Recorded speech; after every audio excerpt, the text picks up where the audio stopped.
Okay, can you listen to me? Can you hear me? Yes, okay, good. Sorry for this little technical issues. Okay, so I'm gonna present a little bit the updates on the new crawler and a few other things at the end. Next slide, please. So this is the second version of the Beacon chain crawler that we work on. So there is a release. If you're interested in looking at it, please visit the URL that you see in the screen right now. And a little disclaimer: please take all this data with a grain of salt. Crawling a peer-to-peer network is not an exact science. We cannot connect with all the nodes in the network. We show like the large majority of things that we see, and we hope that that the vision that we get is a accurate statistical vision of the Beacon chain network. But yeah, there might be a couple of things here and there that you might see on another place that we will see here, or vice versa. So just this little disclaimer. Next slide. Okay, so this figure shows the number of nodes in the network, of active nodes, and these are the nodes that we managed to connect with, at least for a brief period of time. It's in the order of 10,000, and this has been running since like middle of March. So this is what you see is more or less the last month. You see a little drop, around April 12th. That is, Capella.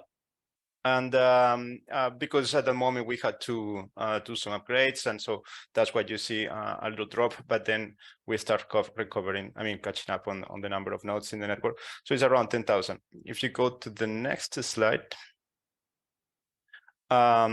I think we jump one slide.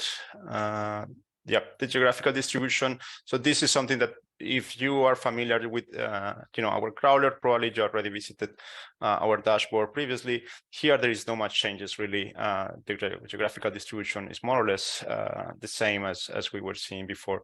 Now, I have to say that this new version of the crawler started as an effort to understand why the number of Prism nodes in the network was kind of decreasing very rapidly, and we realized that we were not really seeing all of the nodes, and the vision of the network that we had was starting to get a little bit distorted, and so we started investigating on this, and this is why we really wanted to try to improve this. So yeah, next slide, please. Here you see a little bit of the latency, the RTT distribution of all the networks that we see. Large majority of them have an RTT that is under 100 milliseconds, 200 milliseconds. And then, this is a normal kind of distribution, or at least what we would expect. And you have a few nodes that are probably very, very far, at least from the crawler, which is located in Europe at this moment. At some point in the past, we were operating like 5 or 6 crawlers in different countries around the world. But right now, these results that I'm presenting right now here is focusing on running the crawler from Europe. So perhaps those nodes that you see with a long RTT are located, in Asia or Pacific Ocean. Next slide. Another thing that we noticed is that we found several instances of multiple nodes running under the same IP. This was a little bit surprising. This is something that we didn't think about before, but it kind of makes sense. We ourselves, for several experiments, we have run multiple Beacon nodes on the same node for different research purposes, and here we see that such things also are observed in the network. Why you would run 16 nodes under the same IPs? I don't know. It could be also that, in fact, we are just seeing an IP address, but in reality, where there are multiple nodes behind. So yeah, this is just to show another interesting thing that we found in the network. Next slide. And then regarding client diversity, what we see is that right now we have 2 clients that are quite popular. Lighthouse and Prisma. I think the division is around 40% to each of them. And we also see that there has been a little bit of growing of the number of nodes in Nimbus and Teku. And I think that's kind of a pretty stable trend over the last couple of months.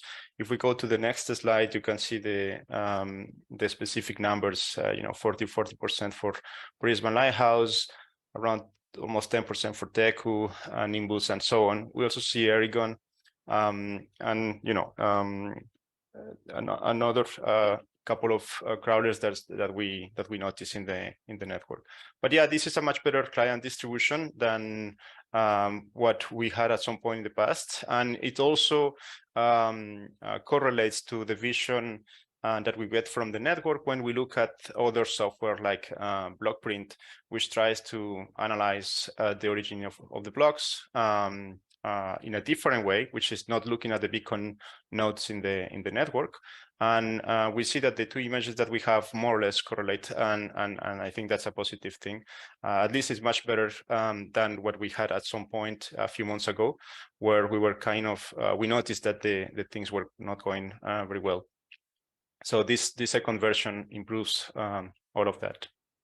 Next slide.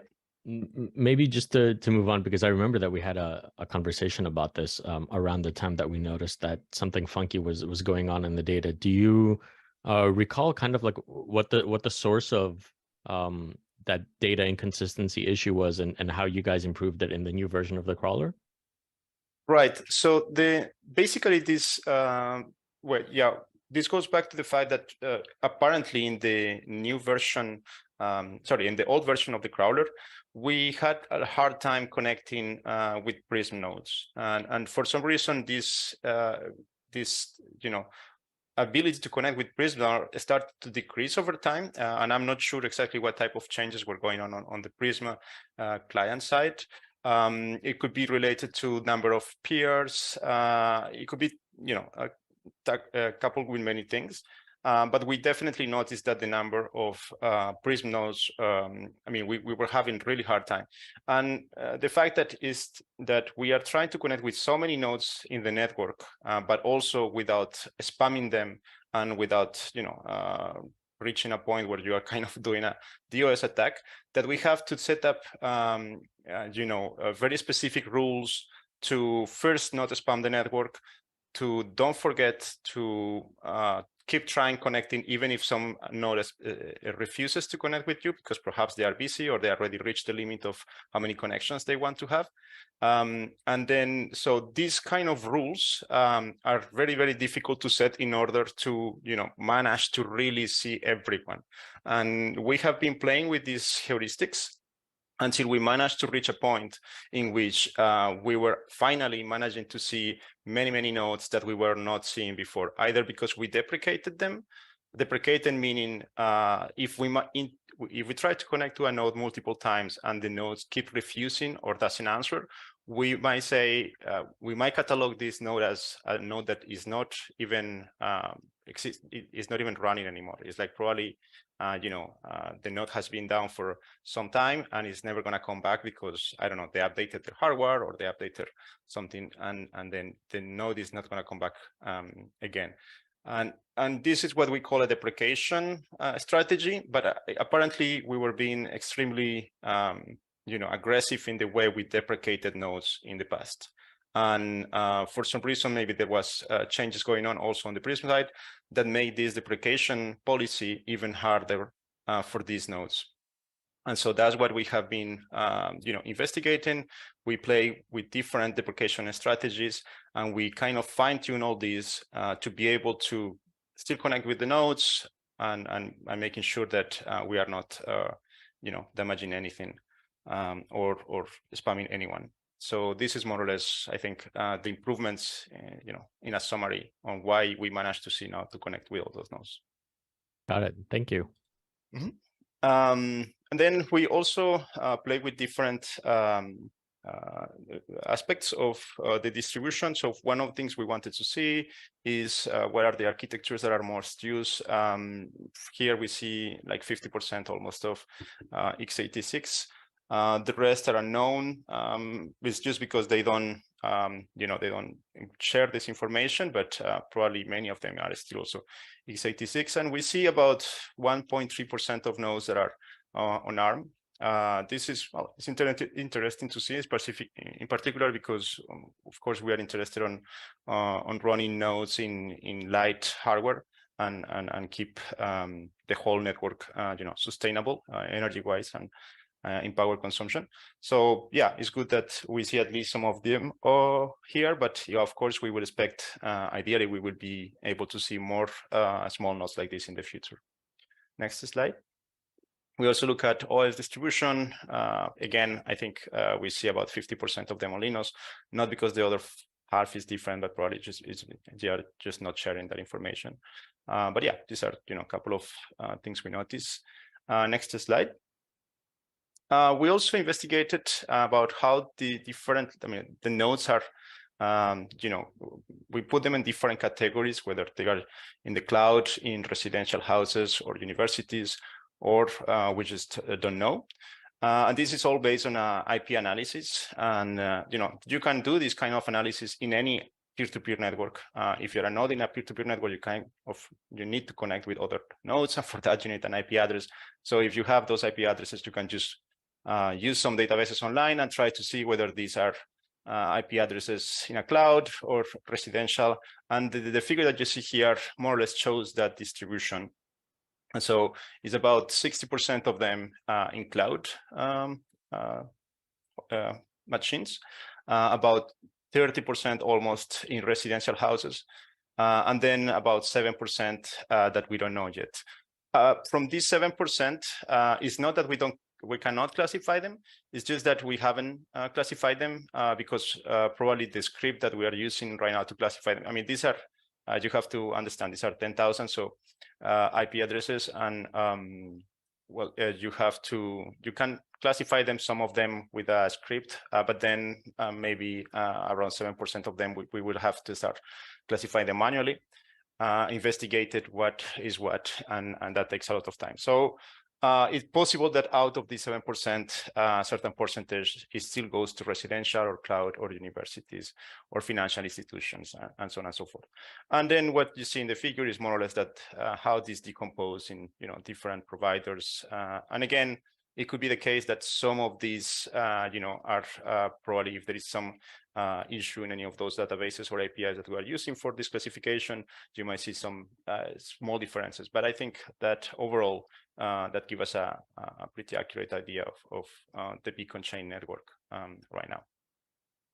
Thanks. This is super, super interesting, I think, especially to see the relative dominance here of Amazon compared to other kind of like a public cloud compute providers.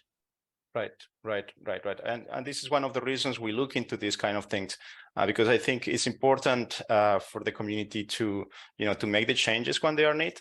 But to make those changes, you need the information, and that's what we are here for. We try to get all this information and provide it to the community so that they can apply the necessary changes and make sure that we have a healthy network. Mm-hmm. And I guess one important caveat to talk about here is, so you're basically just talking to Beacon nodes, right? So it's not necessarily that this mapping corresponds exactly to what it looks like for Beacon nodes that are connected to validators, or like in general, we usually refer them to validators, but essentially they're different points. So it's possible that there's a lot of people that are running Beacon nodes on cloud providers because it's cheaper to do so, or it's easier to do so, especially if you want to deploy them at scale, or if you want to deploy a lot of different regions, right? If you're doing network monitoring.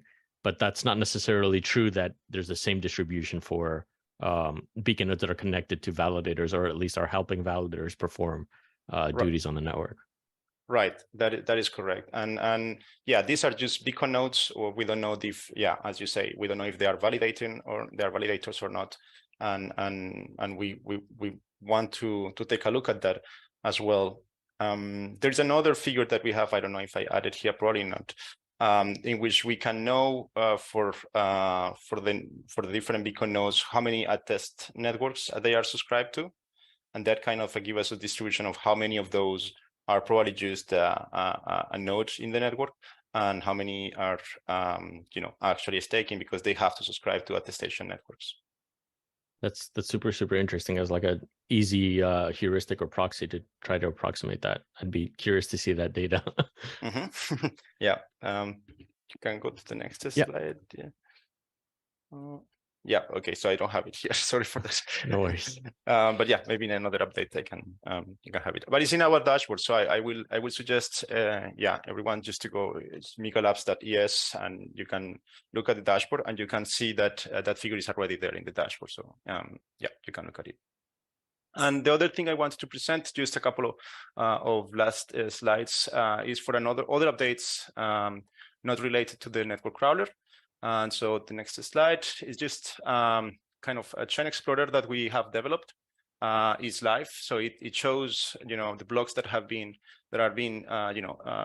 produced or created every 12 seconds in the Beacon chain. It gives you some statistics about the epoch, the blocks, the attestation accuracy, the voting participation, and a little bit the healthiness of the network. You can also see how many blocks are missed at every epoch.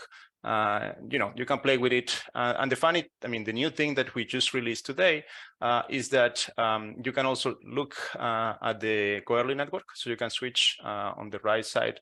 You will be able to switch between mainnet and Goerli, and you can see the difference of participation between those exactly just right there. And so, yeah, for anyone who is interested, please go and visit ethseer.com, and hopefully you can enjoy the playing with it. And the other thing I wanted to share for the next slide, we have a new blog. This is because recently we have had some issues with Medium. There has been some kind of, I would say, almost censoring any activity related to blockchain and crypto. And so we have moved to this new blog, which is Mirror, that is what I said. So I guess maybe this slide would be shared, and so you can click in the link and you don't have to write the whole thing. But yeah, anyway, if you want to visit our new blog, by the way, many of the analysis that we present in collaboration with Lido and all this research that is supported by Lego is, many of those results are presented in this blog. So if you're interested in that, please go and take a look.